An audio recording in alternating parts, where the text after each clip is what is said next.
tener un invitado de lujo este día. Eh, Fundamentalmente voy a presentar al doctor Antonio Coelho. Él estudió arqueología en la Universidad de San Marcos y realizó estudios de historia y maestrías de historia en la misma alma mater. Realizó investigaciones en el campo de la arqueología histórica e inca.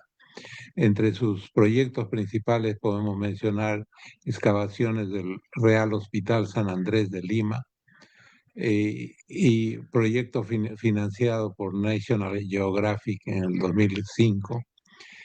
Otro proyecto de investigación fue la Casa de la Columna, Convento de Santo Domingo, Convento de San Francisco, y han dirigido también un proyecto de investigación histórico-arqueológico Santa Bárbara desarrollado en Huancavelica.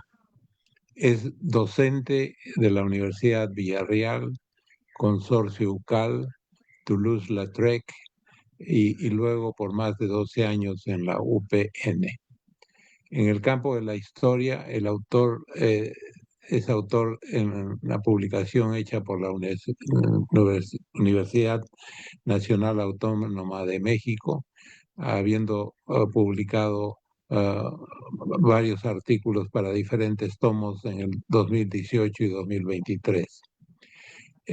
En el 2012, junto a otros investigadores, compiló el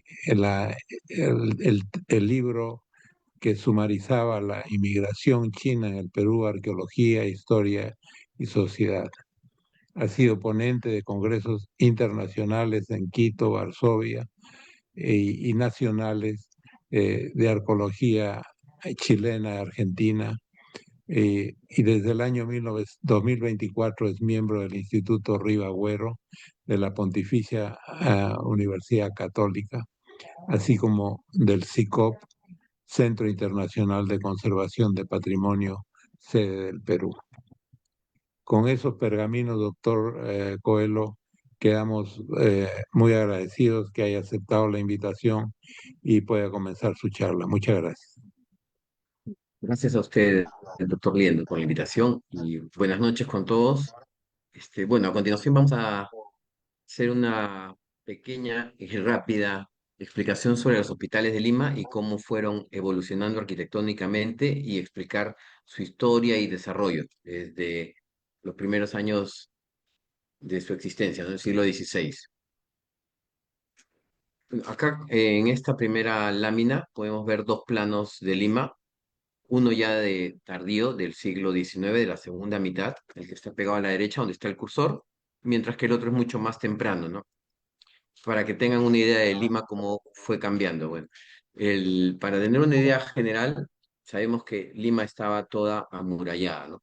Que es justamente por donde va el cursor. Esta muralla era, si uno quisiera más o menos hacer el trazo, hoy día sería la avenida Alfonso Ugarte, la Plaza Bolognesi, Plaza Grau, toda la avenida Grau, hasta perderse por el final de la avenida Grau, donde queda el cuartel de Barbones, ¿no? Mientras que para el lado de Santiago de Indios del Cercado, que lo que viene a ser Barrio Salto, que está acá, cortaba el famoso pueblo de Indios. Y por el otro lado, en este donde está el cursor, vendría a ser la zona de Montserrat. Entonces ya una vez ubicados estos dos planos, y para que vean en el de la mano derecha, donde está el cursor, es el plano de Lima una vez que ya se destruyen las murallas de Lima y el futuro trazado que se quiso hacer, ¿no? Ordenar la ciudad con calles rectas, con grandes avenidas que lo liberaban y lo podían comunicar mucho más fácil y ya no tener el trazo antiguo de esta ciudad colonial. Vamos a hablar ahora ya sobre los hospitales en sí. La característica que tenían estos hospitales es que siempre en esta época primaba el pensamiento religioso sobre la ciencia, ¿no?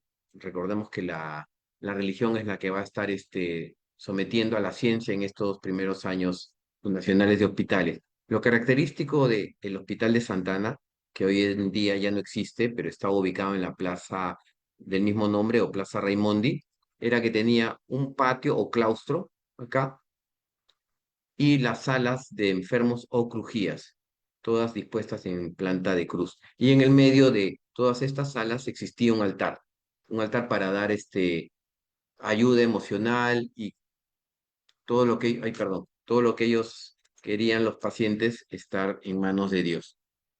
Este plano de acá es el plano del Hospital de San Bartolomé, que era el hospital de la comunidad afro. Lo mismo, pueden ver que es de manera semejante, tiene el claustro o patio central en el medio y las crujías. Este hospital sí existe, sí está en pie, pero ahora ha sido declarado inhabitable por Defensa Civil. También está muy cerca de la Plaza Italia. O sea, todos los hospitales que les voy a ir explicando a continuación estaban en la Plaza Santana, hoy día Plaza Italia. Estos planos corresponden a la elaboración que hiciera Harterrey, el arquitecto Harterrey, que lo publicara en Buenos Aires. Este es el otro plano del Hospital de San Andrés. Cuando se funda la ciudad de Lima, se dispone que existan estos grandes hospitales divididos para castas. San Andrés lo era para españoles, Santa Ana, que es este de acá, era para indios y señoritas pobres, mientras que San Bartolomé era para la comunidad de esclavos.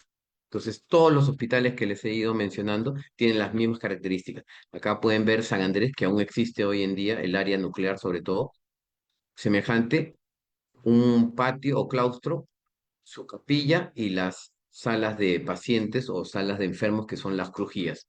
También debemos recordar que cada uno de estos hospitales tenía su cementerio, así que para poder enterrar a sus muertos, porque era la costumbre de esa época que se hacía o bien en estas pequeñas capillas o en las grandes iglesias que aún existen en Lima.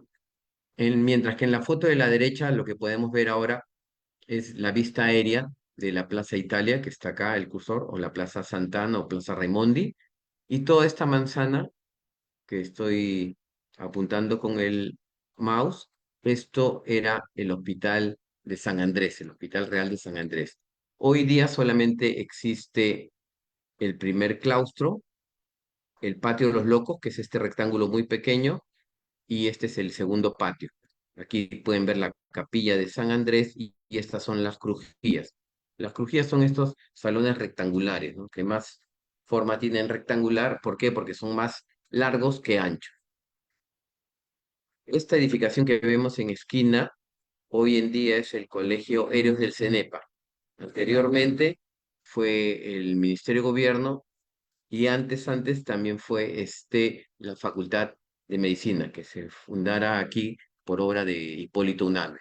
Todo esto fue desapareciendo para dar paso a lo que queda solamente hoy en día de San Andrés. Para el otro lado, vemos acá en la iglesia de Santana. Aquí está lo que quedaba de Santana, es solamente la iglesia. Lo demás ya fue destruido en 1920 para dar paso a estas viviendas de estilo Art Deco. Mientras que San Bartolomé, que está acá abajo, hoy día solamente existe también el frontis, y aquí se puede ver el primer claustro y las crujías, ¿no? Mientras que San Andrés ya no existe casi nada, solamente el área nuclear. San Andrés es conocido en la historia popular porque dice que ahí estaban las momias de los incas. Nosotros tuvimos la suerte de excavar gracias a una beca de financiamiento de la National Geographic en un proyecto dirigido con Brian Bauer para buscar las momias, pero no las pudimos hallar. Yo creo particularmente que ya no existen las evidencias pues debido al clima, la humedad, fueron destruidas, fueron quemadas también quizás durante algún proceso posterior o luego de la revolución de Tupac Amaru, como se trató de prohibir todo vestigio de la cultura andina, quizás si existieron en ese momento las sacaron y las tiraron. Ya después otros investigadores para el siglo XIX trataron de buscar, como Odriozola, ¿no? Que lo publicó en sus documentos históricos del Perú en el siglo XIX, pero él dijo que eran huesos en general, no da ningún detalle. Posteriormente ya Ribagüero también interviene a principios del 900, pero tampoco encuentra algo que pueda significar y que se pueda afirmar que eran los vestigios incas. Así que esto ya Es parte del mito urbano de la leyenda de Lima. Aquí podemos ver, esta es la foto de la fachada antigua de San Andrés. Hoy día ha sido remodelada, pero esta es una de las antiguas, digamos que es del 2012, 2010. Nosotros excavamos en el 2005, Girón Guayaga, que es por donde todos pasamos, y al costado está la comisaría de San Andrés, pero esta originalmente también fue parte del hospital.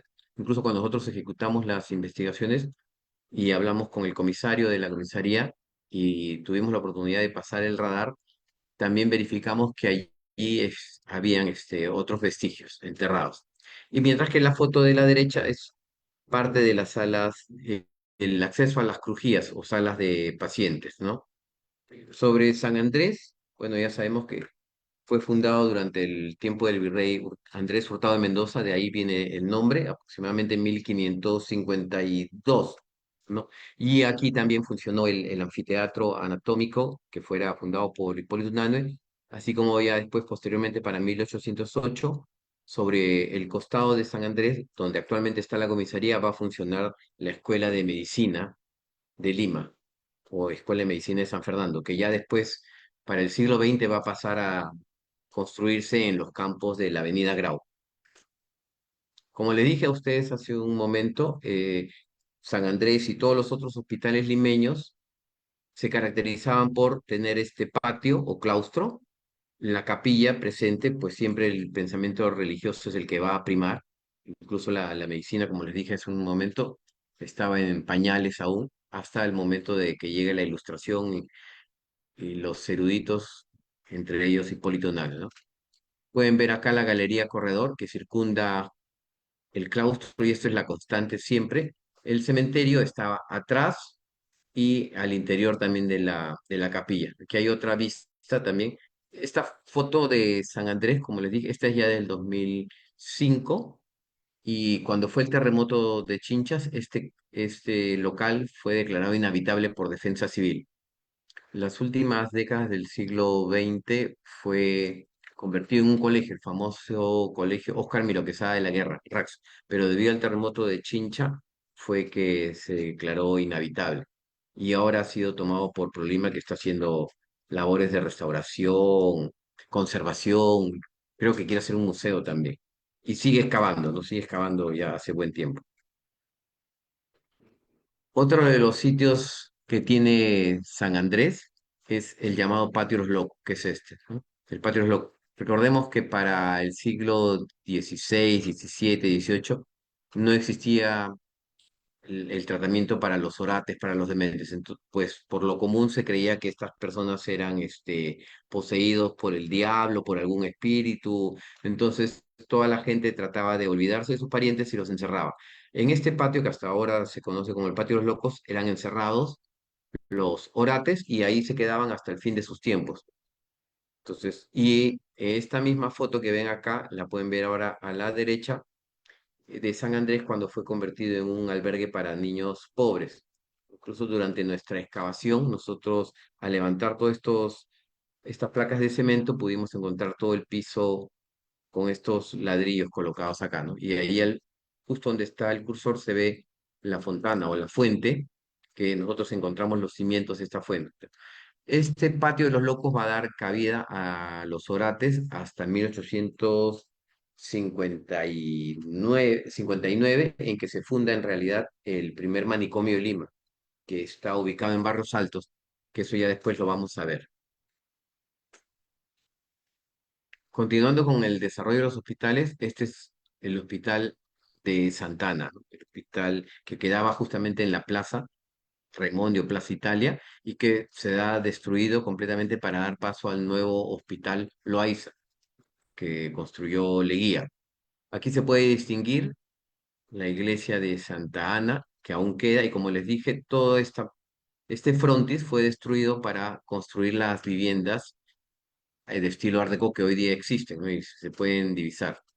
Aquí también hay una foto de un periódico de la época, pueden ver el arco de medio punto.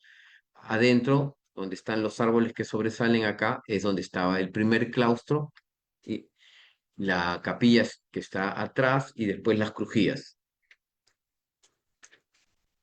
Acá podemos ver ahora lo que les dije, el claustro, ¿ven? De manera semejante al de San Andrés, la galería corredor con arcos de medio punto que circunda tres o los cuatro lados, dependiendo. O sea, a veces eran tres, o como en el caso de San Andrés, o estos acá cuatro. Otra de las características que tenían estos hospitales también era tener su botica. Estas boticas ya para el siglo XIX van a ser administradas por las Hermanas de la Caridad de San Vicente de Paúl. Ahí la pueden ver ustedes en la foto. Esta foto corresponde a un álbum de la Beneficencia. Pues la Beneficencia va a ser el ente encargado de administrar y velar por los hospitales. Esto después va a ocasionar muchos problemas con la escuela de medicina, pues los médicos que eran los verdaderos, que sabían que tenían todo el conocimiento de la ciencia y cómo tratar las enfermedades, van a entrar en continuas pugnas con la beneficencia, pues la beneficencia era un ente caritativo, que no tenía el conocimiento justamente de los médicos. Este es el otro hospital que les dije, el famoso Hospital de San Bartolomé, fundado aproximadamente en 1646. Era un hospital para dar asilo durante los últimos tiempos de vida a la comunidad esclava, ¿no? A los afroperuanos. Fue fundado por Fray Bartolomé Vadillo, ¿no? Hasta ahora existe este frontis, lo que les dije. Aquí también se puede ver parte de la bóveda de la iglesia que hasta ahora existe, pero todo este primer claustro y el acceso hoy día ha sido también declarado inhabitable por defensa civil. Ahí pueden ver Hospital San Bartolomé, ¿no? Hospital Materno Infantil, porque aquí funcionó también la maternidad de Lima. Hoy día, corríjame a los doctores si en caso me equivoco, creo que solamente hay una sala que da asilo para pacientes, si es que no me equivoco, y les pido que me corrijan, para los pacientes de enfermedades sexuales. Pues cuando yo ingresé aquí hace buen tiempo, era lo que me dijeron, entonces por eso les repito. Hoy día este hospital, según también las investigaciones que he hecho y lo que me han comentado algunos doctores ya mayores, este hospital pertenece un tramo o un segmento al sector de salud y otro pedazo al hospital, perdón, a la Facultad de San Marcos. Si me estoy equivocando, me corrigen y se los agradecería, ¿no? Entonces, bueno, este hospital, como les dije, ahí está el año 1646, va a brindar pedaje, ayuda en los últimos días de los esclavos, hasta que después va a ser convertido en un hospital militar. A partir de 1835 va a ser convertido en un hospital militar y sobre todo va a ser remodelado por Castilla, que gracias a la plata y a los ingresos del guano y del salitre va a poder desarrollar todo este hospital.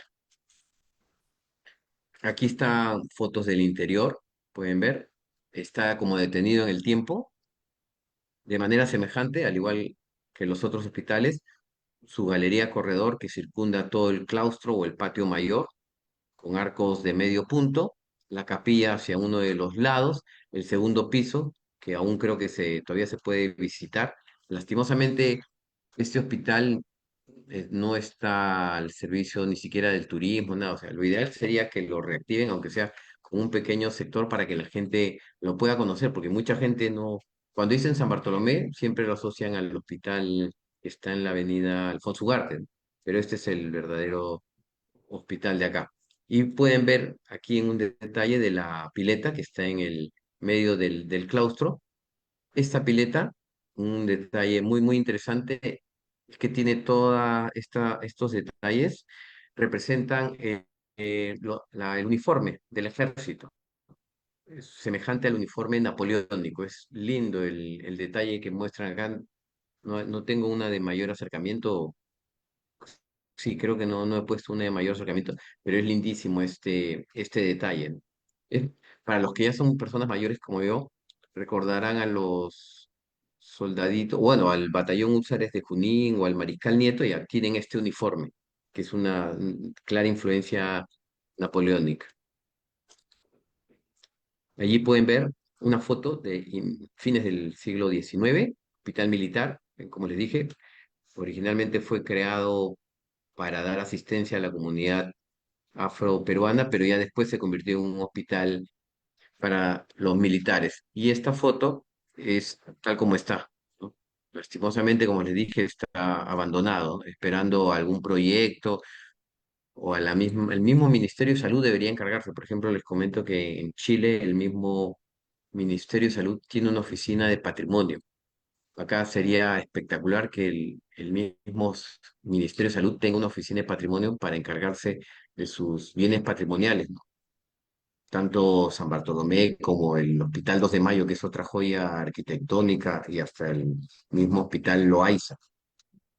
Entonces, este hospital después va a quedar ya abandonado, pues ahora ya sabemos que los militares y los policías tienen su hospital, que están ambos ubicados en la avenida Brasil.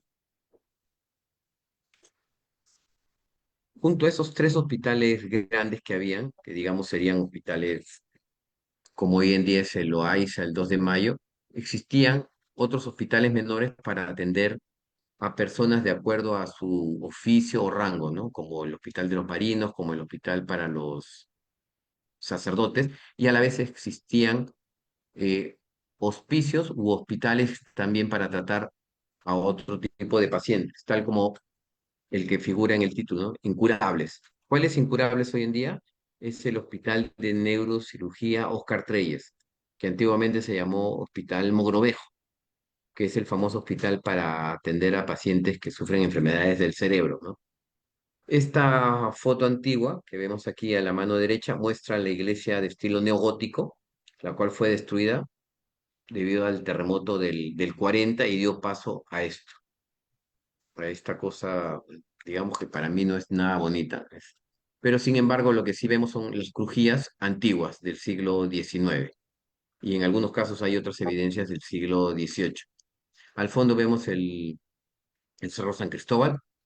Este hospicio de incurables, más que hospital, era tal como se dice su nombre, ¿no? Hospicio u albergue, donde acudían personas que no tenían alimento, que no tenían dónde pasar la noche, entonces por eso se le decía hospicio.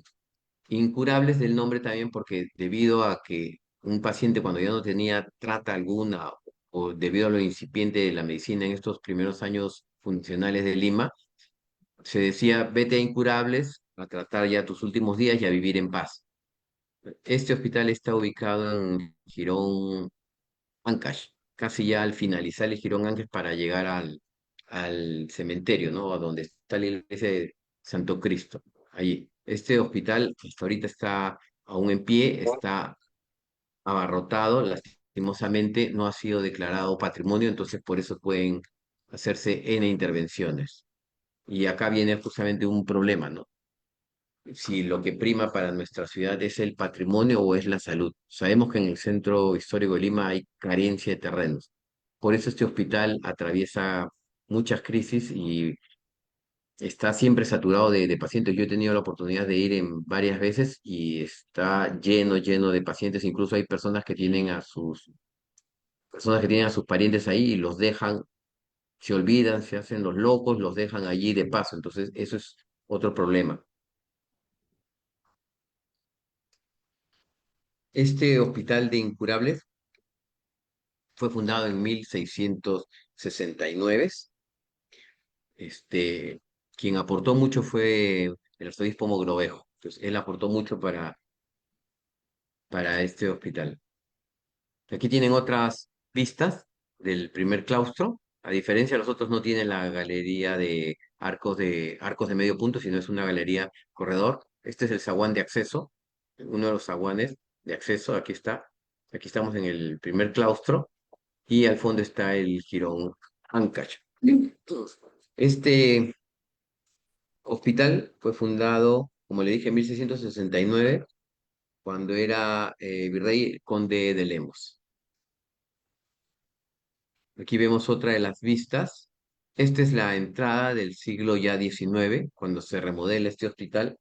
Todos estos hospitales que he ido mencionando van a sufrir dos grandes cambios.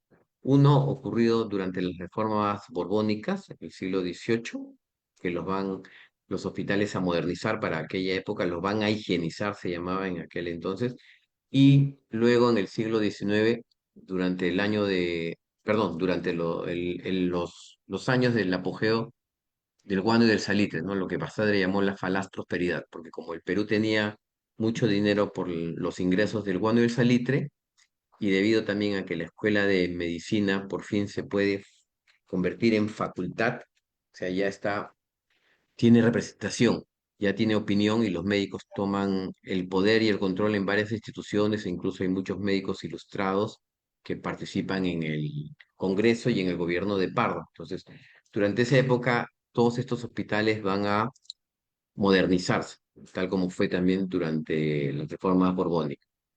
Aquí están las salas al interior, ¿no? Y esta foto es del 2010, pero está igualito, como dije, está igualito. Han estado modificando algunas crujías para atender más pacientes, pero eso es debido a la carencia, ¿no? A la carencia que tiene este hospital, que no hay salas, que faltan camas, y debido a que es el único hospital dedicado a estas enfermedades neurológicas. Tal como les dije al inicio, las características de los hospitales coloniales eran ser hospitales claustro, ¿no? O sea, tenemos el claustro, la capilla y las salas de enfermos, que son estas crujías. Estas crujías corresponden al Hospital de San Andrés. Durante la excavación que realizamos nosotros, notamos que este piso de tablones o madera machimbrada era uno de los últimos.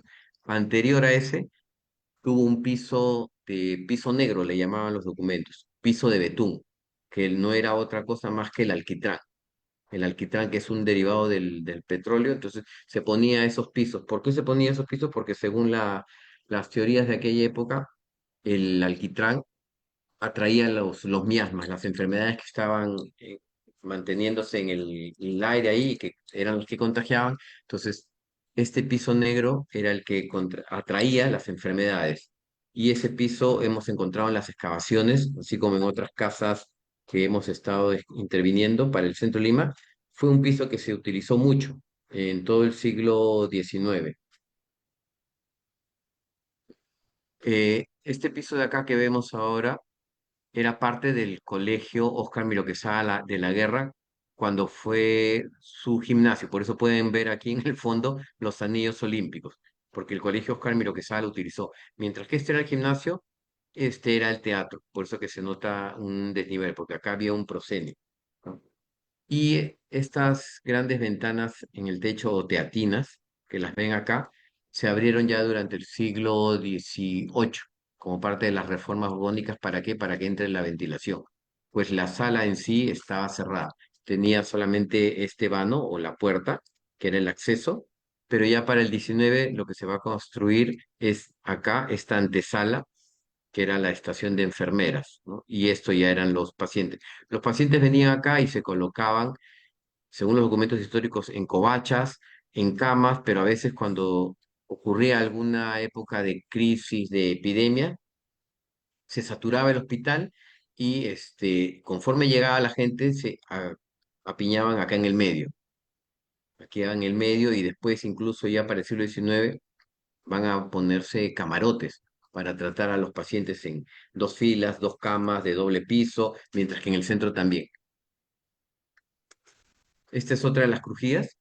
¿Ven? Pueden ver, tal como les dije, siempre en el centro va a estar la advocación de algún santo, una santidad en general, ¿no? En este caso se puede ver acá una cruz, y acá ya las grandes ventanas que le daban luz y aire. O sea, imagínense que durante la época colonial estas crujías estaban cerradas, pues se cerraba la puerta y no había luz, y la luz que se desprendía era por las velas. O sea, imagínense el olor, más los enfermos que botaban sus necesidades básicas acá, era sumamente repugnante, ¿no? Incluso hay una tesis muy famosa ya posteriormente para el siglo XIX sobre el estado de los hospitales, ¿no? El est- eh, la putrefacción de los hospitales está en la Facultad de Medicina, está esa tesis, o en el archivo, sí, está en la Facultad de Medicina, yo lo he podido consultar ahí, el estado de putrefacción de los hospitales. Mientras que esta de acá, bueno, tal como se ve ahí en la leyenda, es estado de la sala antes de la demolición de 1934. Estas crujías van a ser totalmente destruidas para darle cabida a nuevas salas y permitir mayor ingreso de camas y por consiguiente de pacientes, ¿no?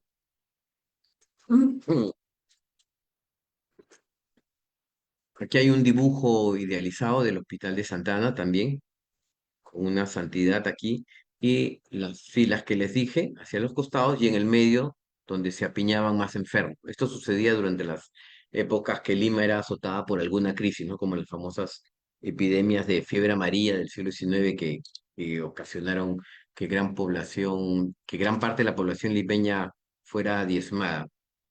Mientras que este dibujo de acá es basado en una foto del Hospital Belén en Cajamarca. Aquí se pueden ver las covachas, que son como recintos que están dentro, ¿no? O sea, en el caso de San Andrés, Santana, había o bien que las camas estén afuera o que hayan nichos que son hornacinas, y en esos nichos era donde se introducía la cama y el paciente venía con su ropa de cama o si en caso había, el hospital te brindaba, ¿no? En la Beneficencia Pública de Lima, por ejemplo, he podido consultar los archivos de los hospitales y cuando tú ingresabas, además recordemos que los hospitales vivían de la caridad. Si tú ingresabas y había oportunidad de que se te dé sábanas, te daban un juego de sábanas, pero había gente que sí ingresaba con un poco más de, de economía más fuerte, entonces ellos podían ingresar con su ropa de cama, pero aún así el hospital tenía la obligación, pero no siempre se ejecutaba, ¿no? Hay vales donde en la beneficencia pública, en el archivo histórico de la beneficencia, donde se firma, recibí un juego de sábanas, recibí un juego de tocuyo, y era lo básico, era tu cama, tu colchón, pero a veces también los colchones no alcanzaban, entonces llevabas tu paja, tu estera o tu pellejo para poder dormir allí. Estas son las famosas covachas, ¿no? Como les dije, hay varias descripciones que se tienen en los archivos sobre el tratamiento. Incluso hay un documento que ahora está ya publicado en la web sobre cómo transcurría la vida en un hospital. Les hablo para épocas coloniales. Comenzaba muy, muy de temprano con la campanada y la misa, ¿no? Que se daba justamente acá para los pacientes que ya no podían levantarse, ¿no? Y después venía el sacerdote para darte la debida comunión o confesión. Entonces, recordemos que en estas épocas coloniales lo que se trataba era de morir en paz, era morir bien y justo cerca de Dios, de la Virgen o de la cruz. Entonces, conforme tu enfermedad se acrecentaba, te iban trasladando desde los pies de la crujía o de la sala hacia la cabeza, para que cuando ya estés a punto de morir estés más cerca de Dios, ¿no? Y puedas morir en paz. También recordemos que estos hospitales eran por lo general visitados por personas de poco poder adquisitivo, pues la gente noble se trataba en sus casas. Aquí acudían por lo general gente que no tenía mucho dinero.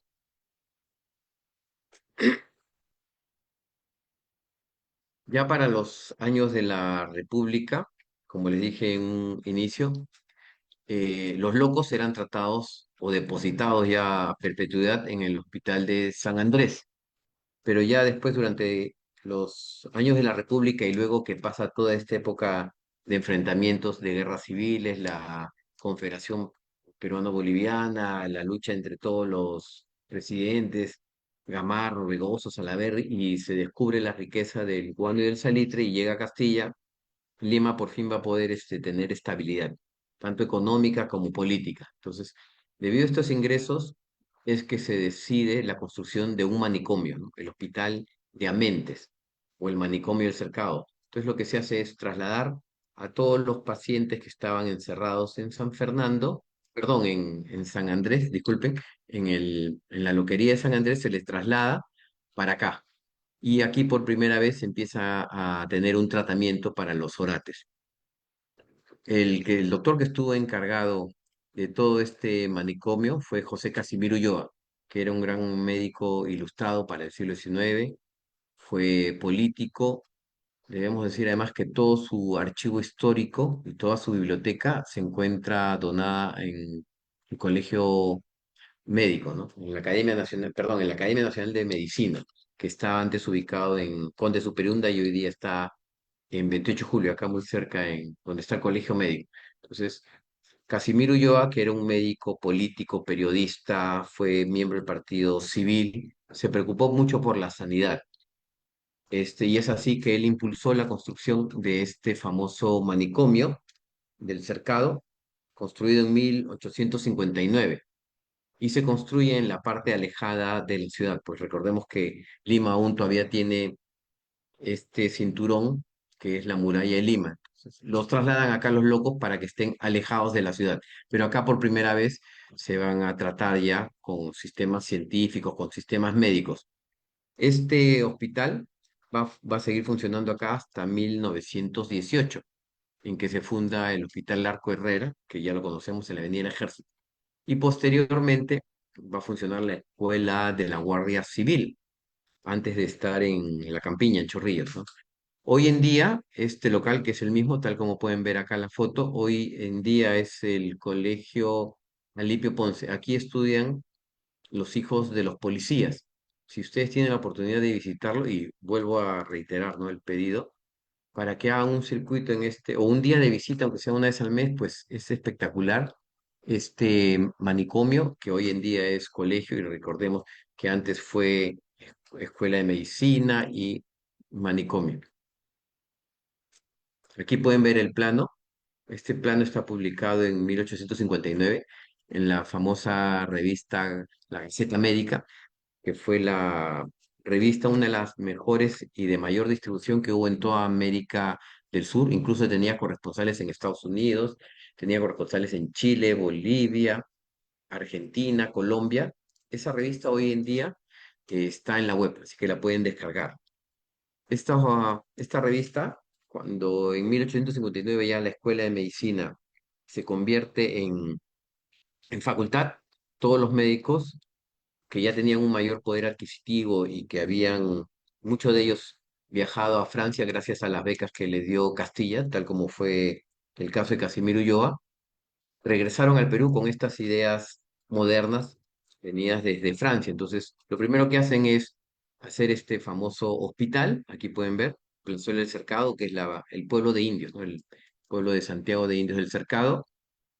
Esta calle Huaylas, hoy en día es la avenida Lorente. Avenida Los Incas, que se llamó también Avenida Lorente. Pueden ver los dos patios, ya la fisonomía arquitectónica cambia por completo, pues acá ya son otras ideas muy diferentes, y aquí está toda la explicación y la identificación de cada ambiente, de cada sala. Aquí podemos ver de manera muy interesante dos fotos para que comparen.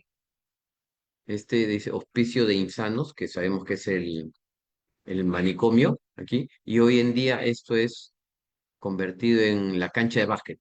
Pueden ver ahí el castillo de básquet. Estas puertas daban acceso a los pequeños dormitorios donde estaban los pacientes. Esta foto se llamaba en esa época, a inicios del 20, esto era el parlatorio. Parlatorio de parler, de hablar, de conversar, ¿no? Viene de ahí la traducción francesa, porque recordemos, y como les dije, todo es afrancesado en esta época. Todo el conocimiento científico para el siglo XIX e inicios del XX va siendo francés. Entonces, acá venían los pacientes a ser visitados en algunos casos por sus familiares, y las que se van a encargar de brindarles apoyo, salud, son las hermanas de la caridad. Las Hermanas de la Caridad llegan al Perú también justamente durante la época de Castilla, 1859. Vienen, ya tenían una experiencia sobre cómo tratar enfermos, pues ya habían estado en México, y de México pasan a Chile, y de Chile vienen acá. Así que ellas se hacen cargo de hospitales, de boticas. Sin embargo, esto va a generar, como les dije al inicio, una pugna con la Facultad de Medicina, pues los médicos decían que ellos eran los encargados de velar por los pacientes y por velar por todo el tratamiento que llevaba. Sin embargo, esto va a ocasionar una pugna, como les dije, y esta pugna hasta incluso se llega a manifestar tanto en los medios de prensa como en el comercio, que aparecen elogios a las mismas hermanas de la caridad por algunos pacientes que las ven como personas buenas, que se preocupan, que las cuidan y no piden nada a cambio. Mientras que en la Gaceta Médica los médicos critican, pues más allá de la piedad con la que laboran, dicen que no tienen el conocimiento científico ni el conocimiento médico apropiado. Entonces, esto va a ocasionar una lucha. Incluso para 1861, si mal no recuerdo, hay hasta un soneto que se le hace dentro de la población limeña, se les hace un soneto en agradecimiento y que está publicado. Está publicado en los diarios de aquella época porque ocasiona, como les dije, un enfrentamiento. La gente las quería, pero los médicos no la querían.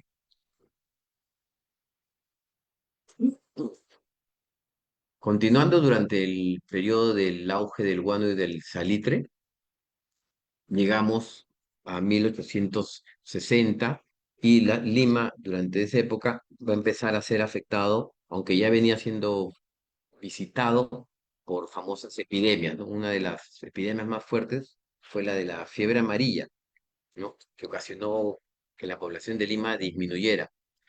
Y va a ocasionar también que los médicos tomen la potestad de saber enfrentarse. Pero por otro lado, la beneficencia, que era el ente caritativo y que estaba a cargo de los hospitales, son quienes van a querer liderar esta lucha. Esto va a ocasionar mucha contienda, ¿no?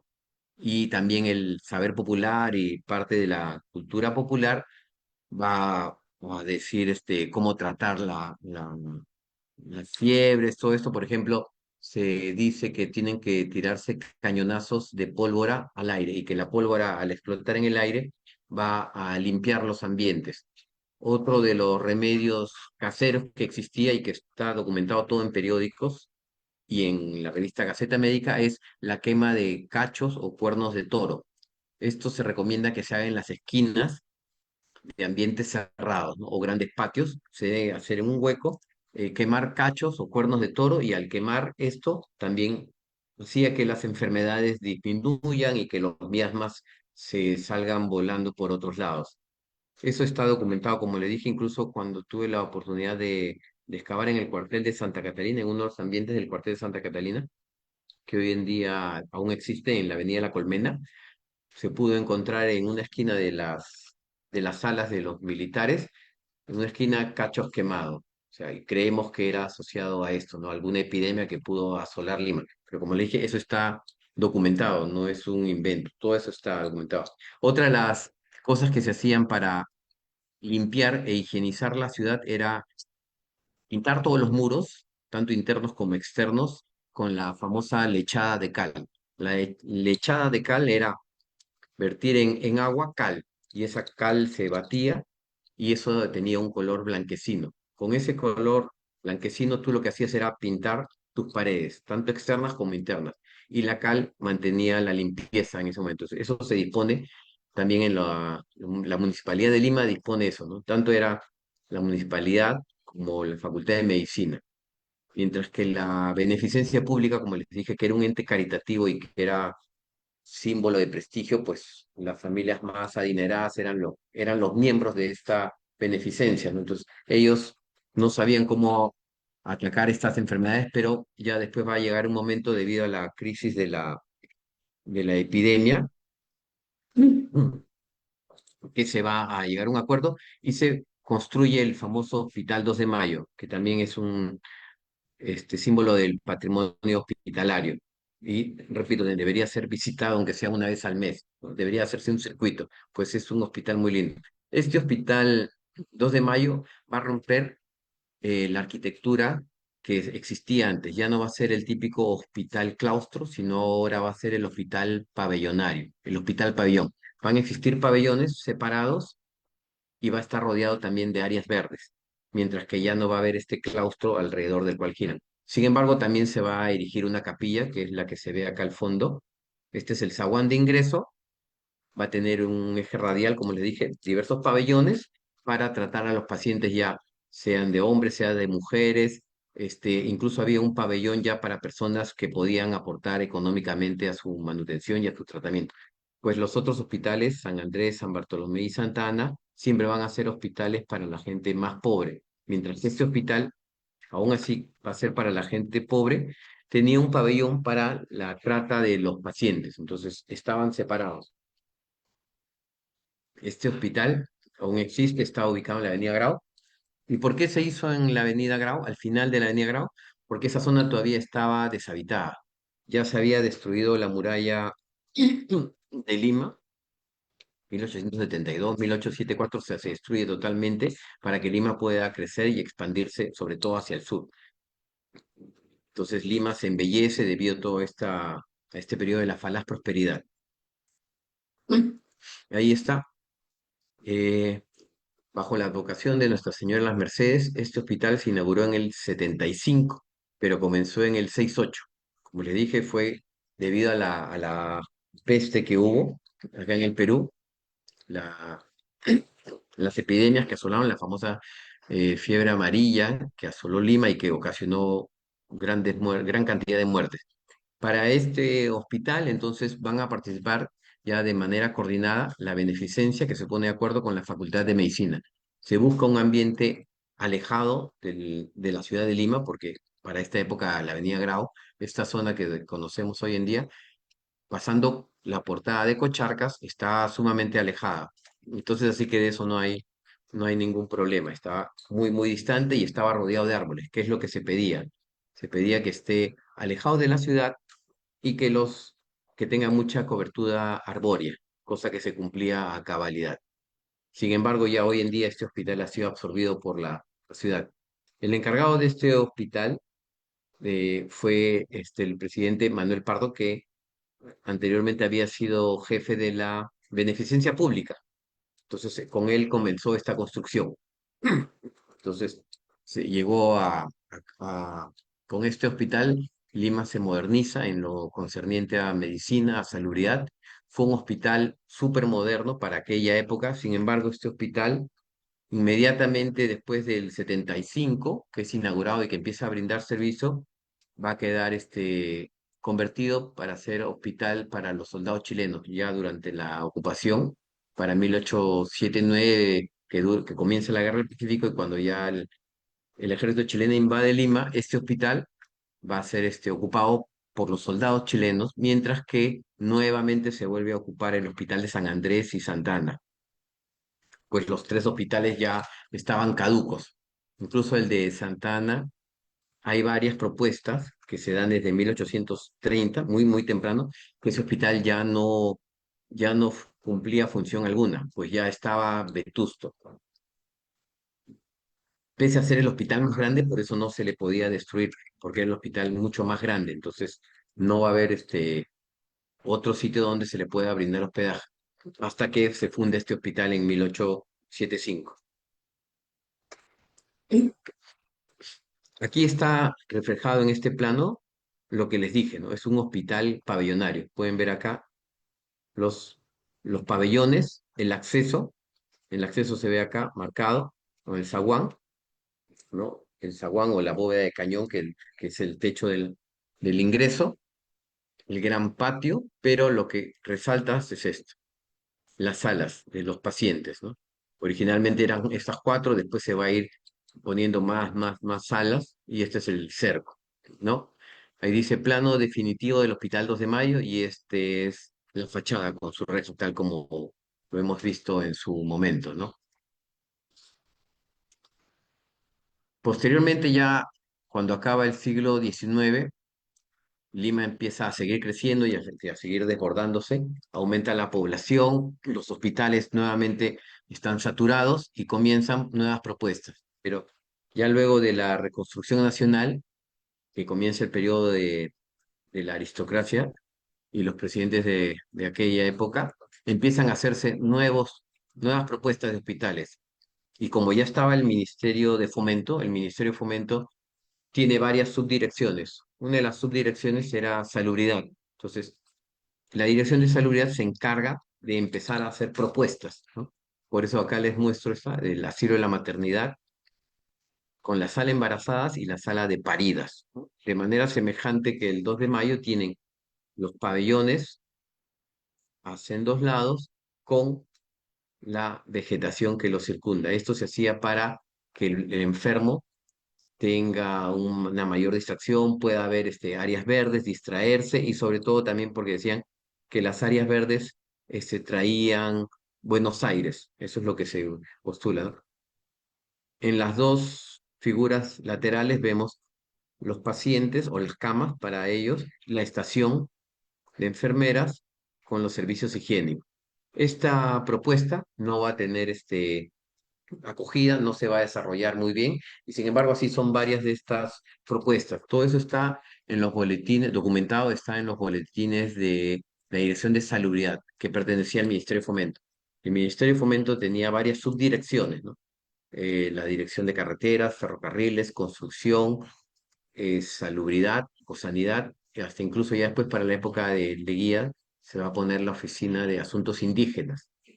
Hoy día ese famoso Ministerio de Fomento ya no existe porque ha sido desmembrado en varios ministerios, como el Ministerio de Construcción, el Ministerio de Transportes y Comunicaciones. Entonces, todos esos hospitales han sido, perdón, todos estos ministerios han sido desmembrados. Y el archivo hoy día está en el MTC. Si ustedes quieren consultarlo, está en el MTC. Hay que mandar una carta para poder acceder. Entonces, ahí sería un trabajo estupendo el poder acceder a todos estos archivos, aunque el mismo Ministerio de Fomento publicaba las revistas, ¿no? Justamente estos planos los he sacado de las revistas que sacaban de la Dirección de Salubridad. Aquí tienen otra propuesta, dice nuevo hospital de mujeres, plano general, ¿ven? Y acá se puede ver a la mano derecha un hospital tipo chalet. Este hospital tampoco llegó a funcionar. Este hospital tampoco llegó a funcionar. Es un estilo chalet. Fue muy bonito. Está documentado en las revistas de la época. Lastimosamente no se concretó. Todo esto se empezó a hacer, como les dije, durante la República Aristocrática, y Leguía fue quien posteriormente quien propulsó y puso mayor ganas, pues como se celebraba el centenario de la independencia y el centenario de la batalla de Ayacucho, él, con todo el dinero y el capital que había estado consiguiendo, trató de impulsar y empezaron las obras.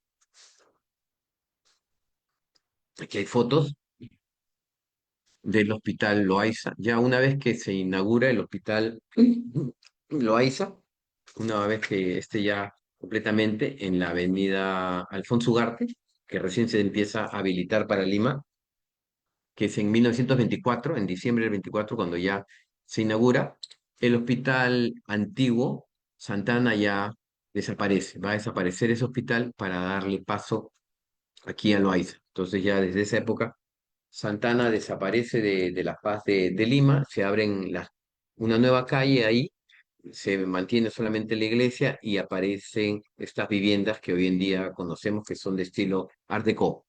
Este hospital va a ser regentado por la beneficencia, pero todo el poder lo van a tener los médicos, ¿no? La beneficencia hizo el concurso, se llamaron a los mejores arquitectos y ahí por primera vez en este hospital van a trabajar de la mano arquitectos con higienistas y o médicos, como lo conocemos hoy en día, ¿no? Entonces este médico tiene perdón, este hospital tiene grandes ventanas, áreas verdes mucho más grandes que en el Hospital 2 de Mayo, lo cual va a facilitar que entre un aire más puro y que no ocurran hacinamientos, nada.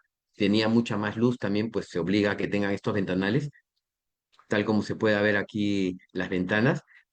Va a tener un primer piso, ya después posteriormente se le adosa el segundo piso, y este hospital ya representa para esta época la mezcla de la ciencia, la mezcla de la higiene, junto con el paisajismo, que es otro de los nuevos ingredientes que se van a hacer en estos hospitales. Este ingrediente del paisajismo va a estar desarrollado también en otros hospitales, ¿no? Al respecto hay un libro de la investigadora Campari para Argentina, donde también se plasma estos nuevos hospitales pabellonarios con áreas verdes, jardines, incluso los pacientes se les va a exigir que salgan a pasear por los jardines para que con esto también se puedan distraer con la vista, puedan ejercitarse, pues antes no existía esto. El Hospital Arzobispo Loaiza representa ya el auge de la medicina, el auge de los hospitales. Así como existen estos hospitales para Lima, hay otras características en provincia, ¿no? Aquí vemos, por ejemplo, este es el Hospital de Belén, en Cajamarca. Aquí pueden ver las covachas u hornacinas donde entraba el paciente. Aquí hay un dibujo idealizado. Aquí pueden ver la covacha, lo que les dije, la tarima o el pollo sobre el cual iba el paciente y una pequeña hornacina donde iba el mechero, ¿no? Y un asistente que le daba su alimentación. Entonces, todo este piso, todas estas características han sido encontradas en el hospital de San Andrés cuando nosotros tuvimos la oportunidad de excavar. Los baños estaban a otro lado y además recuerden que el servicio del baño en sí recién es muy, muy, muy tardío. Eran grandes silos que estaban alejados en otra zona. Este cuadro de acá, que es mucho más interesante, es un hospital de Quito. También pueden ver las covachas. Las covachas están aquí, los pacientes que entrarían acá. Todos los pacientes, y aquí lo ven en este dibujo, y los sacerdotes que prestan la ayuda.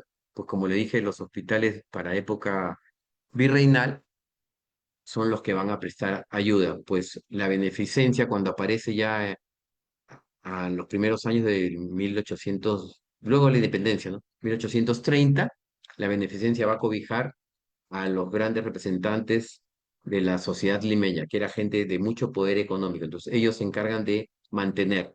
Y la beneficencia se encargaba de velar por los hospitales, de repartir el fluido de las vacunas, también se encarga de dar salud y de velar por las prisiones. O sea, tenían un montón de cosas que administrar. Entonces, esto los convertía a la larga en una institución que carecía de dinero, pues vivía de la caridad, como le dije, ¿no? Entonces, sin embargo, ya durante los años del, del salitre, es que la beneficencia va a lograr el mayor apogeo porque justamente como había más plata, mucha gente va a donar capital, va a donar sus propiedades a la beneficencia y la beneficencia eso lo va a arrendar, lo va a alquilar. Entonces, es así como la beneficencia va a hacerse cargo.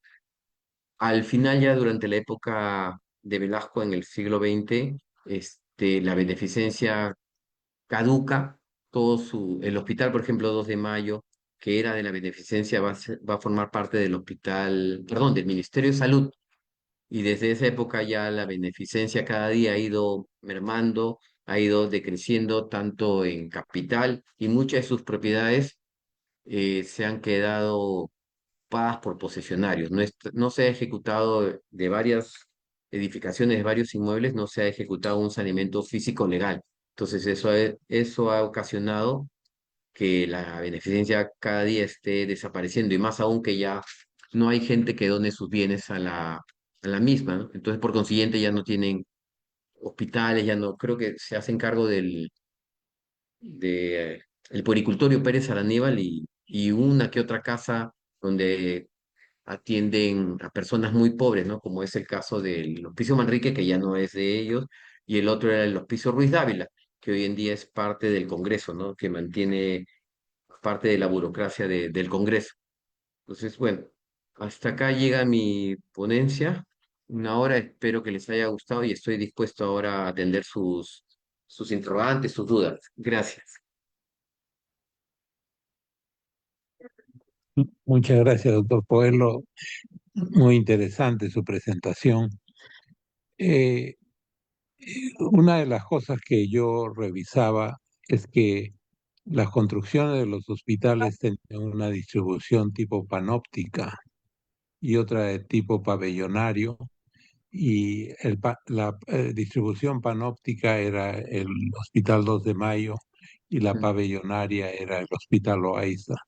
¿Esto es cierto? Porque yo he visto que usted ha llamado pabellonario al Hospital 2 de Mayo. Sí, en los documentos que yo he consultado, o sea, yo sé que la planta que puse del 2 de mayo era un panóptico, tal como lo fue el panóptico en Lima, ¿no? La cárcel. Pero en los documentos que he encontrado los más tempranos no hablan de panóptico, porque ese término ya existía para Francia, entonces por eso le he seguido poniendo pabellonario. Ok, perfecto. Eh, Valeria, por favor, si puedes abrir el micro para el doctor Chen y el doctor Chirinos y el doctor Ramos Chan. Mientras tanto, doctor Coelho, el señor Lionel Hans Ramos Chan dice que hay un par de libros sobre la historia de los hospitales psiquiátricos en el Perú. Uno es del doctor Stucchi y Sí. otro del doctor Roberto Prieto Sánchez sobre epidemias. Recomienda el libro de Marcos Cueto, que es muy bueno. Sí, sí, sí, le agradezco. Sí, los conozco, los he consultado. Gracias. Oh, muchas gracias.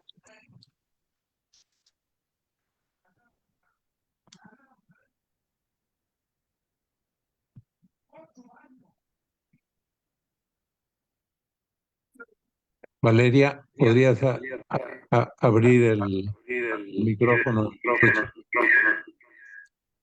Si usted desea, doctor Coelho, deja de compartir la presentación.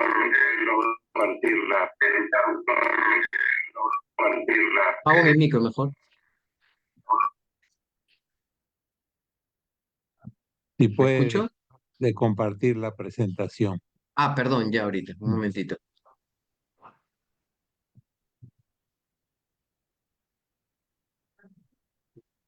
¿Cómo se hace? A ver, un ratito. Doctor César, ya están los tres doctores habilitados para hacer sus preguntas. Doctor Chen, adelante.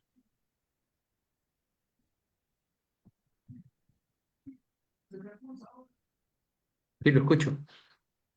Sí, doctor Chen, adelante. Muy buenas noches. Buenas noches. ¿Qué tal, buenas noches? Me, me encantó la reseña que usted ha hecho, profesor Coelho, de los hospitales.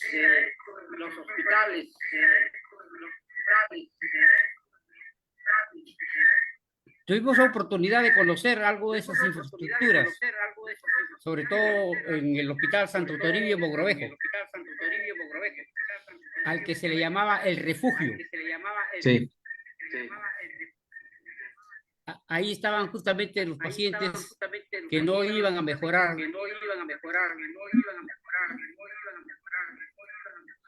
Y ahí era muy evidente que el patronato de la beneficencia pública de Lima, conjuntamente con órdenes religiosas y voluntarios, no eran los que sostenían, los que financiaban la atención de la manutención claro. de esos pacientes. El patronato de la beneficencia pública de Lima contaba con ingresos propios. Ujú. Ellos eran propietarios de muchos inmuebles. Ellos Claro, tenían muchos inmuebles y tenían rentas propias. También tenían las rentas que les venía de los cementerios.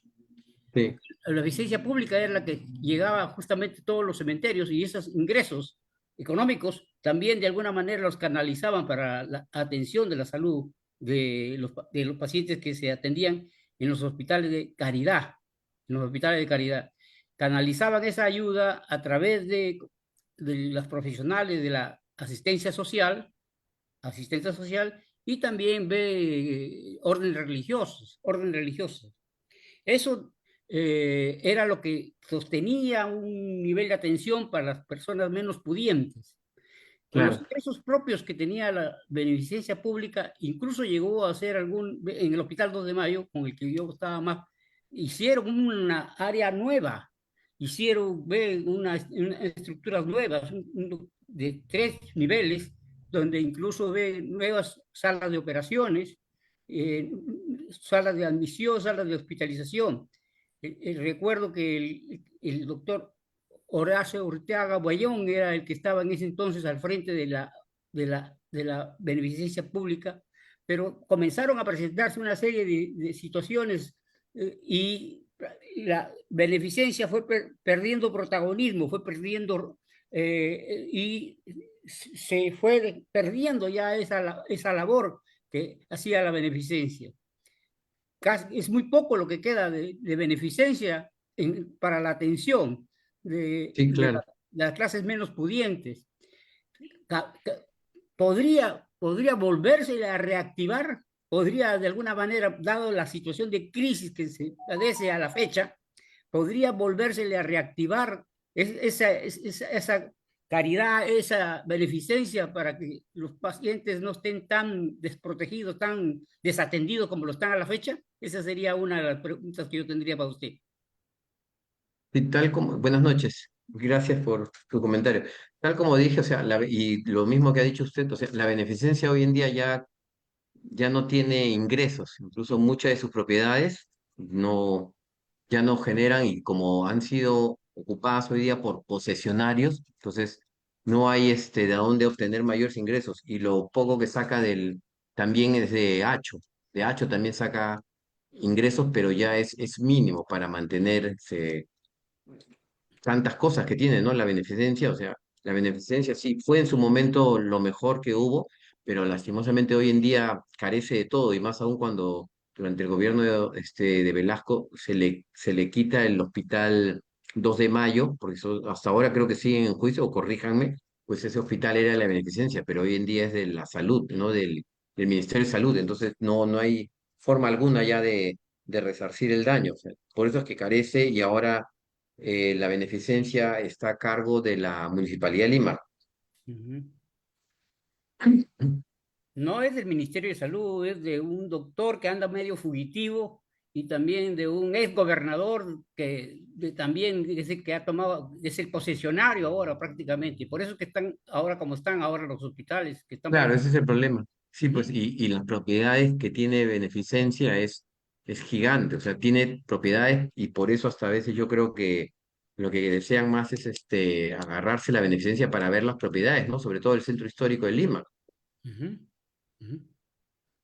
Tenían también lo de la beneficencia, tenían pues, la casa para las mujeres viudas y en situación menesterosa, eran la casa de las viudas que queda ahí en el Jirón Ancash. Yo alguna vez Claro, hay eh, varias, sí, tenían como el Manrique, el el Ruiz asilo, el Dávila, asilo de San sí, Vicente de Paúl, ahí donde sí, tenían ese tipo y de alguna manera ahí se hacía llegar algunos mecenas, algunos mecenas, algunos filántropos que llegaban con donaciones para que se sostengan esas instituciones. y hay muchas de las casas de señoritas vergonzantes, que Ujú, esa palabra ya no se usa, ¿no? Vergonzantes. Pues era gente que había caído en desgracia y ya no tenía plata, entonces por eso eran damas vergonzantes o señoritas vergonzantes. Entonces, muchas de esas propiedades, como el mismo Ruiz Dávila, ¿no? Que Ruiz Dávila, por bien testamentario, esa casa pasó a ser para hasta el fin del mundo pasó a ser propiedad de la beneficencia para mujeres vergonzantes, pero de la noche a la mañana a Alan García se le ocurrió convertirlo en oficinas del Congreso y no respetó el testamento de Ruiz Dávila. O sea, fue el colmo. Y así como hay varias casas en Girón Ancash, en Girón Junín, que son albergues de señoritas o de gente pobre que cada día están en peor estado. Continúa la vergüenza entonces.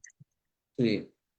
pero también algo ocurrió con lo que legó el doctor Delgado, que donó justamente lo que era la clínica Delgado, donó a la Cruz Roja y la Cruz Roja negoció justamente ese terreno que era para que ahí en se acogiera a los familiares de los que venían del interior del país y que no Ujú. tenían dónde alojarse.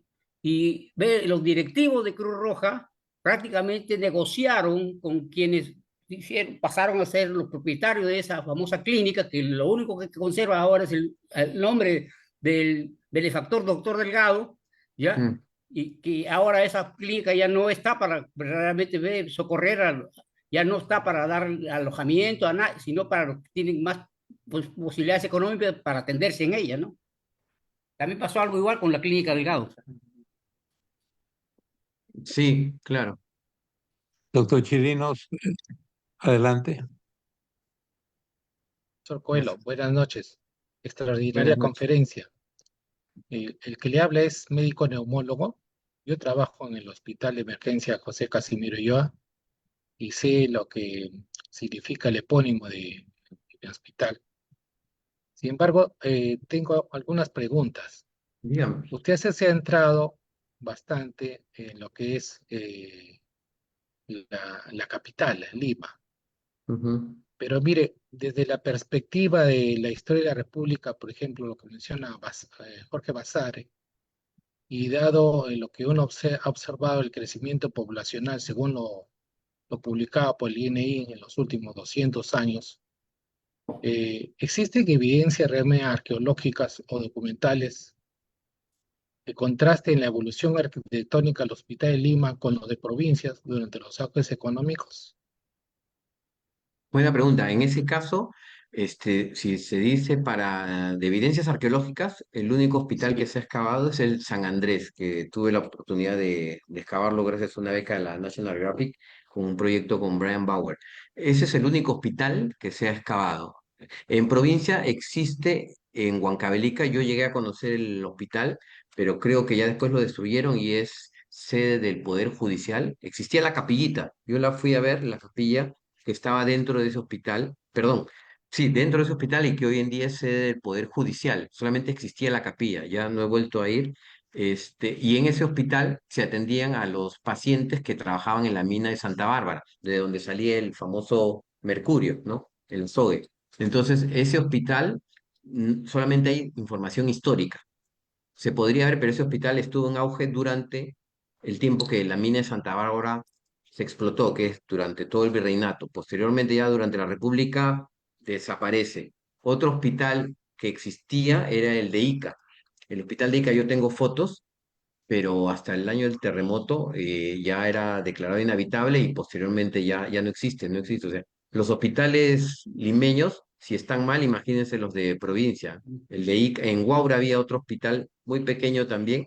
No hay. El de Cajamarca, que he mostrado la foto, donde está, que ahora hoy día es Ministerio de Cultura, allí no se ha excavado. Lo interesante sería intervenir, ¿no? Hacer una excavación. Y así hay varios hospitales en provincia. El Hospital Belén de Trujillo, que es el antiguo, hoy día ha sido reedificado N veces, entonces habría que hacer una excavación. La información histórica sí está en los archivos.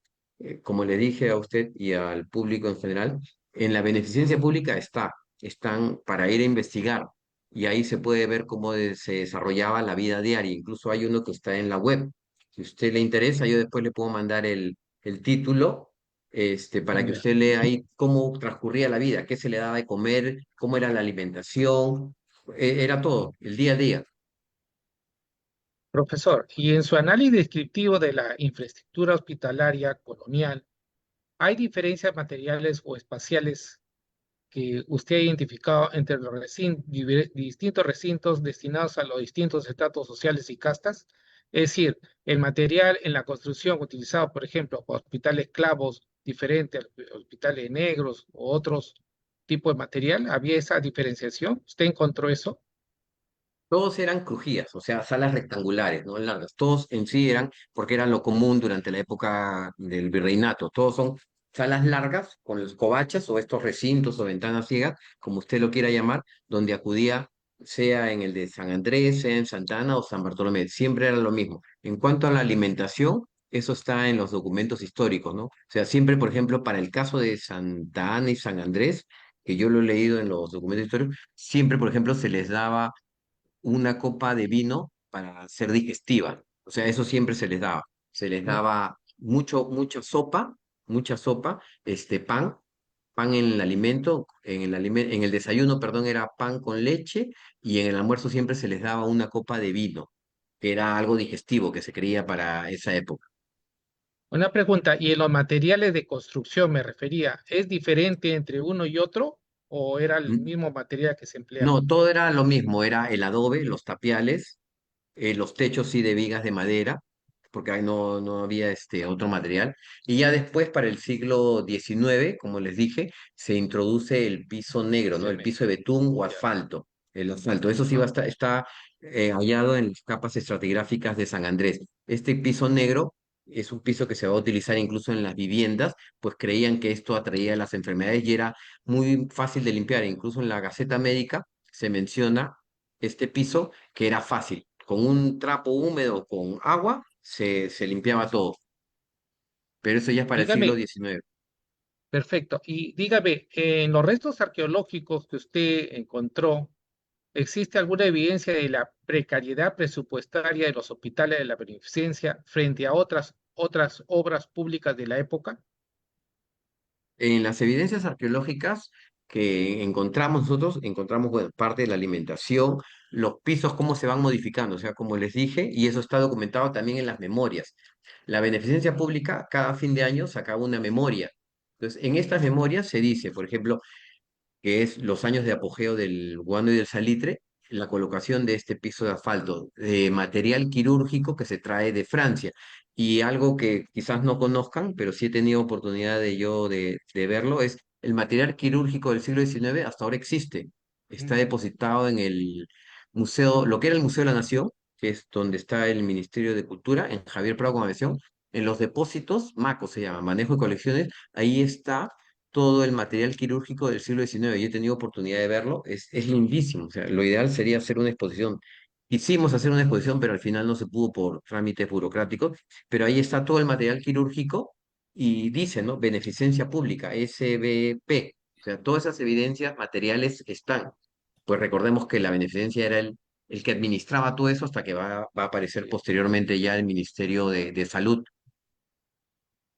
Y en sus Y restos arqueológicos existen indicios de que las crisis económicas del siglo XIX, por ejemplo la posguerra, detuvieron proyectos de infraestructura sanitaria que buscaban mejorar la curva de supervivencia nacional.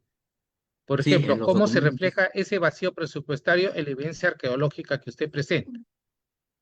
Para después de la Guerra del Pacífico, cuando ya viene esta crisis y después vienen los años de la reconstrucción nacional, la evidencia arqueológica ahí no se encontró, pues ya el hospital de San Andrés ya no funcionaba. Sabemos que San Andrés fue vuelto a reocupar después que los soldados chilenos se hospedan en el Hospital 2 de Mayo. Lo sabemos por fuentes históricas, pero a nivel arqueológico no hay. Santana ya no queda nada hoy en día. Santana son viviendas y San Bartolomé no se ha intervenido arqueológicamente, que también sería algo espectacular poder excavar para ver, ahí sí quizás se pueda ver la evidencia de la alimentación, cómo eran las covachas, cómo era el sistema de pernoctar, ¿no? Si eran sobre pollos, si eran sobre banquetas, si eran sobre pellejos, o sea, sería interesante para hacer este contraste, lo que dice usted, ¿no? Entre un hospital de esclavos, que después fue hospital de soldados, con el hospital de Santa Ana o San Andrés. Gracias, profesor. No, Eh, a usted, este doctor Chirino. Está reseñado que cuando ocuparon las tropas invasoras el Hospital 2 de Mayo, ocultaron, se llegó a ocultar esas maderas finísimas que venían desde Nicaragua, unas maderas finísimas que eran las columnas, ¿no? Sí, Esas columnas se les puso capas de yeso para de esa manera hacerles pasar desapercibidas a esas y no se las cargaran y no se las llevaran, porque lo que fue ocupación y saqueo, porque saquearon, se cargaron sí, claro. laboratorios, se cargaron todo lo que había de valioso en esa infraestructura.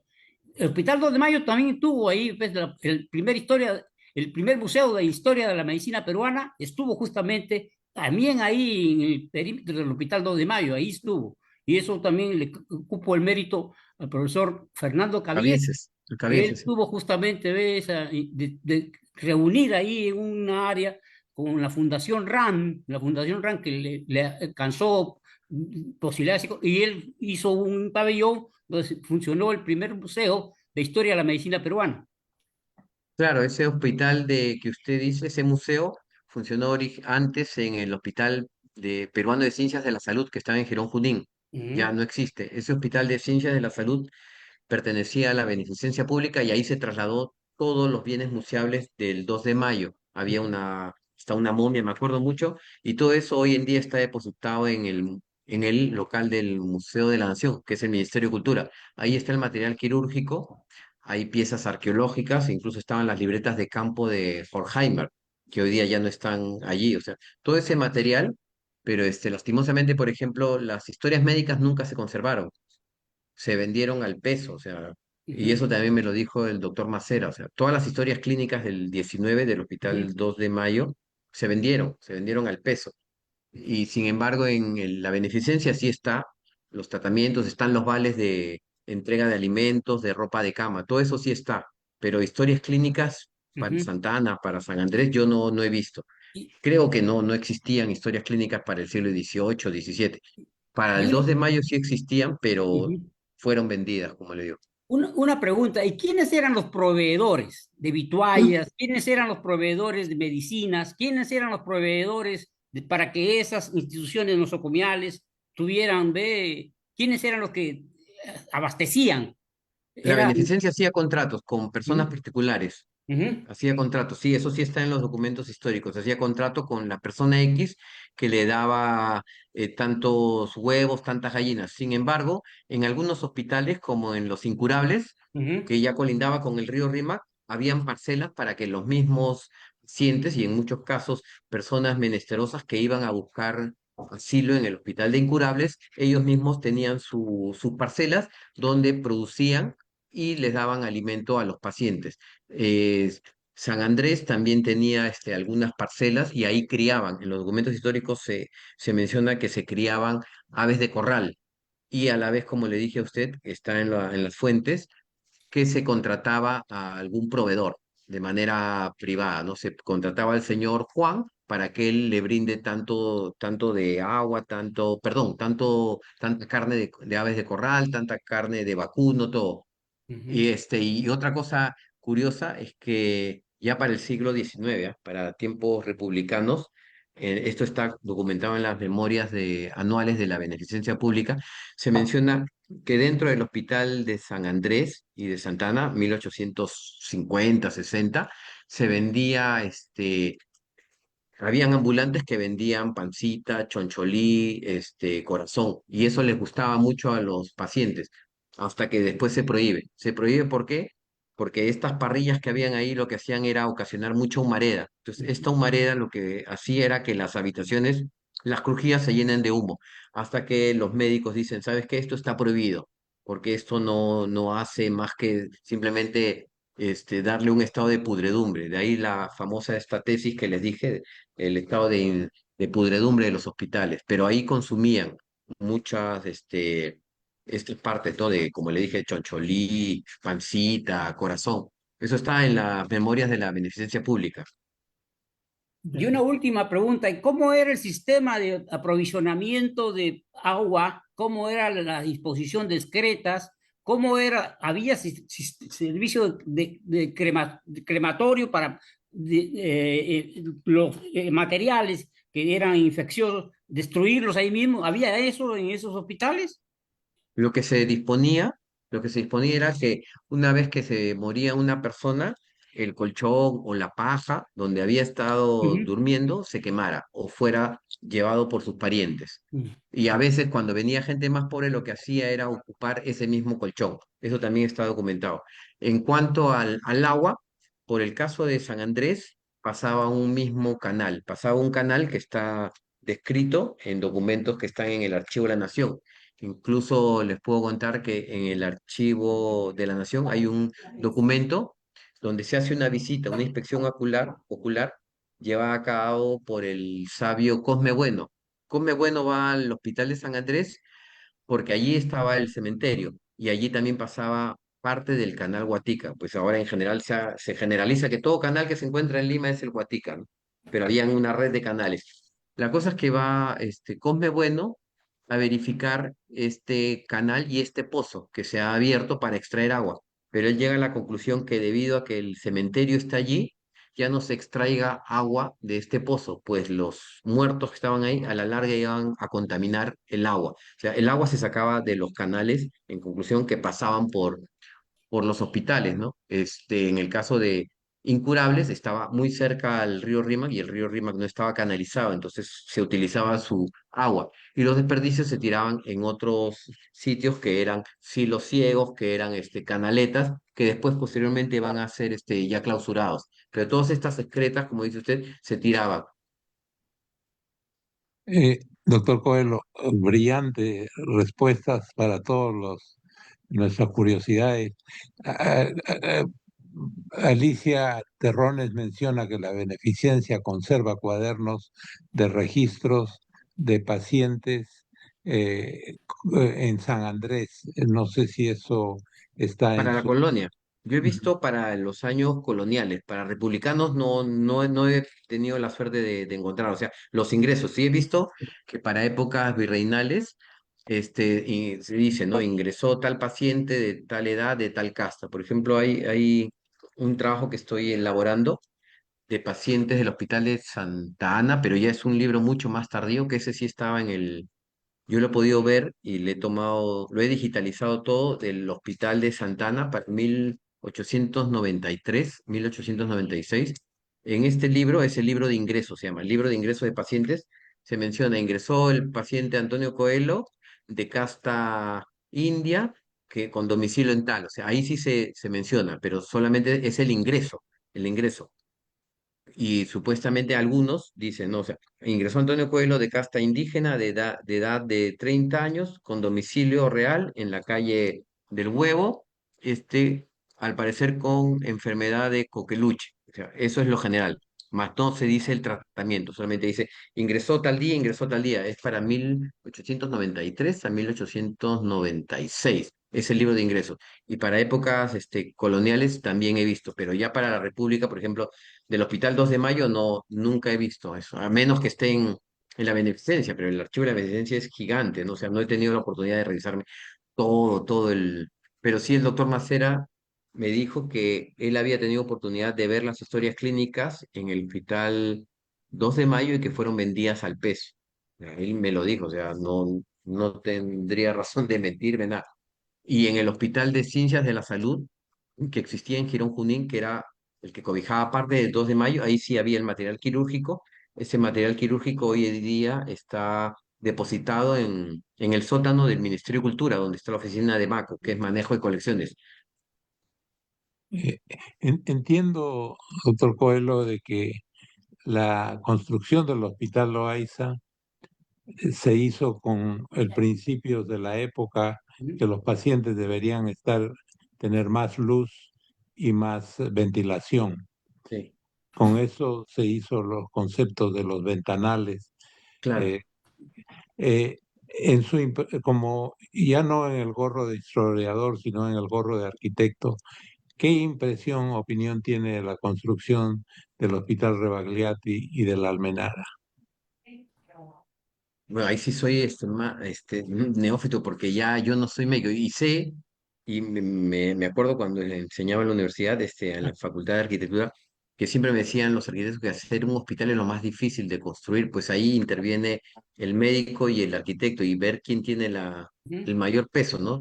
Si es el médico el que dice tienes que hacer esta sala aquí o es el arquitecto, pero el hospital el empleado y el hospital obrero, que no me acuerdo cómo se llaman hoy día, porque en mi época era obrero y empleado, o sea, gozan de estos grandes ventanales de luz. Creo que ya el hospital obrero ya no tiene jardines, creo, corríjanme, creo que no, no tiene áreas verdes casi, mientras que el hospital del empleado solamente el jardín está en la parte delantera, porque es un gran pabellón largo, rectangular nada más, y lo que tiene es toda la facilidad de la luz, ¿no? Que creo que es que le da justamente la luz para airear y para hacer esta higienización a través de la luz, del aire, pero no tiene jardín, la parte delantera nomás es muy La, par- pequeña, la- casi nada. la parte posterior también tiene jardín. Ah, Ujú. ya. Sí, Pero el obrero no tiene esto, ¿no? no estoy seguro. Ujú. No, yo creo que no, tal vez usted, doctor Chiri, y el hospital, doctor Chiri, no creo, el Loaiza tampoco, ya no goza nada de eso. Y los hospitales fueron evolucionando de acuerdo también conforme iba evolucionando los criterios de salud pública y seguridad del paciente. Ya implementaban cuidados intensivos, áreas de seguridad, las áreas de higiene hospitalaria, y Claro, todo eso ha ido evolucionando. Pero en los últimos años, los hospitales se han ido acondicionando a estas situaciones. Entonces, como usted bien dice, profesor, ha habido unas construcciones, pero se han estancado en la evolución. Hoy en día los hospitales tienen una serie de requerimientos totalmente distintos, de ver el confort del paciente. sí, claro. Un ejemplo, perdón, le podría dar la Fundación Santa Fe de Bogotá, que es un centro hospitalario donde cumple todos estos rigores técnicos de áreas de cuidados intensivos, áreas de bienestar para el paciente, áreas verdes, etcétera, etcétera, que está en la misma ciudad de Bogotá que tuve la oportunidad de visitar.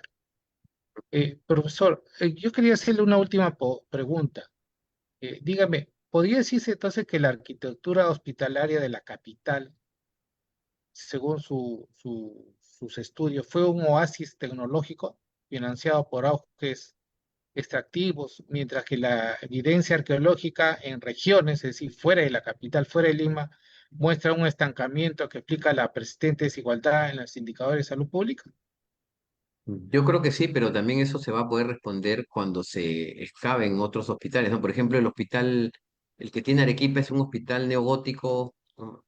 Obispo, el hospital de Arequipa, este hospital del Estado, no me acuerdo cómo se llama este hospital, que es una arquitectura tipo neogótica, es un hospital lindísimo.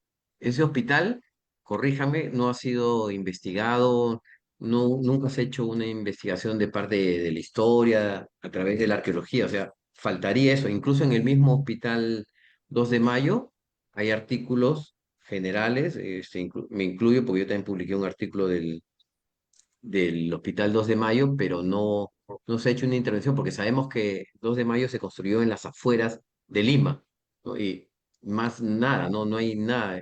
El otro hospital que les dije, que sí lo llegué a conocer, aunque sea la capilla, el de Huancavelica, que Huancavelica era una ciudad opulenta por la extracción del azogue, del mercurio que se hacía, perdón, del mercurio. Entonces, faltaría hacer una investigación histórica, alguna tesis de historia, de arqueología, para ver esos hospitales. Digamos, yo creo que el de Huancavelica sí llegó a gozar de algún beneficio durante las reformas borbónicas, pues las reformas borbónicas significó mucho para el virreinato del Perú y a la vez algo negativo, ¿no? Porque nos desmembraron el Bolivia para formar parte del Virreinato de La Plata, pero se administraron los impuestos de mejor manera, todo eso. Entonces, creo que quizás el hospital de Huancavelica sería un modelo para investigarse en base a fuentes históricas y si aún queda algo, parte de la arqueología. Y lo mismo en provincias, ¿no? Los hospitales de Arequipa que he podido revisar es Goyeneche, Ah, está ese Leonor y Goyeneche. Alvear. Ujú. Ok. El Hospital Goyeneche es un hospital de arquitectura neogótica muy lindo, pero ya está saturado, ¿no? Ya está abarrotado de edificaciones. Es como el mismo hospital, el mismo Loaiza, el mismo hospital Loaiza ya está saturado. Hay salas nuevas, o el 2 de mayo. El 2 de mayo también ya está completamente lleno de salas porque justamente ahí viene ese problema, ¿no? De patrimonio versus salud versus desarrollo, o sea, ¿qué es lo que queremos? O sea, si al menos, como les dije, el Ministerio de Salud tuviera una oficina de patrimonio, al menos que se encargue de velar por lo que tiene, de hacer una muestra, de hacer una visita un día al mes, sería espectacular, ¿no? O sea, visitar el hospital de 2 de Mayo, el Loaiza, el San Bartolomé, o sea, lo que queda de esos hospitales sería muy interesante y con eso se lograría un pequeño ingreso para que ese hospital al menos tenga un mejor aspecto. Esta semana paso por el Hospital Loaiza y he visto pintarrajeada ya toda su pared, hasta el segundo piso lo han con grafitis, o sea, yo no sé en qué momento llevan escalera, no entiendo y cómo no es posible que exista la seguridad de ahí para que proteja ese hospital. Efectivamente. Bueno, Las, doctor, las denominaciones de los hospitales por nombres de santos, Santo Toribio Mogrovejo, San Andrés y todos los nombres de santos, ¿ve? Y también ve en provincias hay la participación de la iglesia. Hay dos hospitales Belén. Hay un hospital Belén en Trujillo, que es muy Sí, antiguo, y hay un hospital, Claro, hubo un hospital Belén en Piura.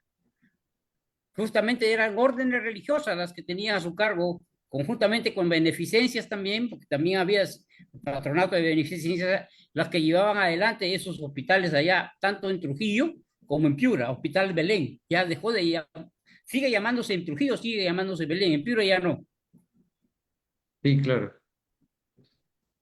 doctor, bueno, ahora sí lo vamos a dejar descansar, doctor Coelho. No, no, les Realmente agradezco más bien. Gracias por la invitación a ustedes. todos los comentarios han sido unánimes y Ujú. están gratamente impresionados por su conocimiento y manera de presentar su evidencia. Y lo dejamos para sus últimas palabras, doctor Coelho, y me imagino de que va a haber oportunidad de invitarlo nuevamente. Bueno, les agradezco. Doctor Liendo, muchas gracias. Gracias por las preguntas, doctor Chirinos, doctor Chen. A todos ustedes, muchas gracias. Espero no haberlos decepcionado y cualquier cosa, estoy listo para ayudarlos. Si quieren alguna información más, mi correo, no sé, me piden nomás. Y hay un Facebook que tengo que se llama Patrimonio Cultural de la Salud. Ahí lo pueden revisar, ese Facebook. Ahí subo fotos con los debidos créditos de propiedad, artículos también sobre hospitales de Lima, del Perú. Pueden revisar ese Facebook, Patrimonio Cultural de la Salud, por si acaso. Muy bien. Gracias, Muchísimas doctor. gracias. Muchas gracias. Y, No, de y, nada, gracias a ustedes.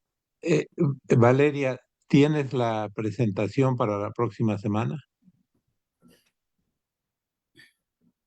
Valeria, Sí, doctor, ahora lo presento.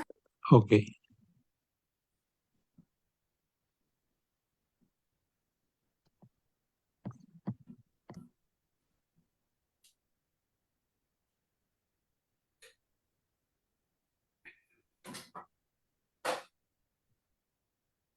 La próxima semana va a estar el conocido radiólogo, el doctor César Ramírez, que va a presentar estudios radiológicos de tuberculosis enteroperitoneal. El doctor Achinelli estará de vuelta para moderar este simposio.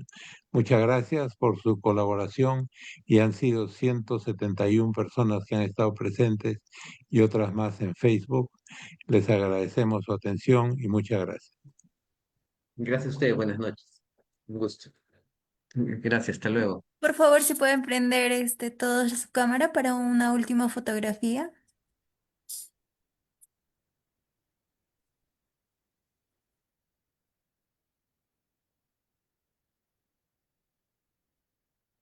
Hola Jorge, gusto en verte. No soy arquitecto, Jorge, no te molestes.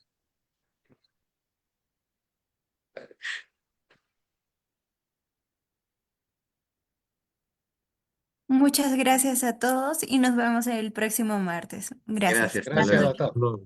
Hasta luego. Gracias, profesor. Hasta luego.